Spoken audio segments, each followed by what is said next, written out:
When can a person be charged with being an accomplice to a crime? I'm attorney Kristen Curry, and I've been a criminal defense attorney here in Arizona for 26 years. In Arizona, an accomplice is defined as somebody who asks somebody else to commit a crime or commands them to commit a crime, or assists or aids to a crime, or provides any type of means for someone else to commit a crime.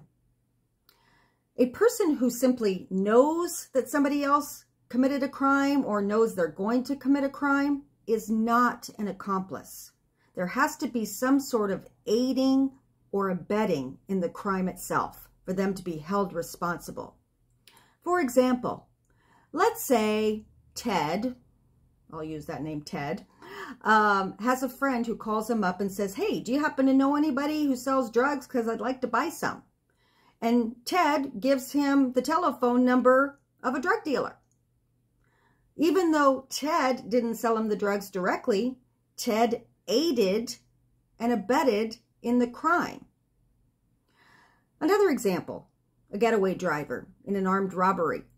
Even though the getaway driver may not go into the bank and commit the crime, he's an accomplice because he's doing something as part of the crime.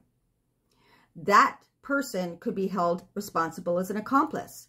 Now, an accomplice can be held equally responsible for a crime, just like any other participant, and can be sentenced exactly the same way.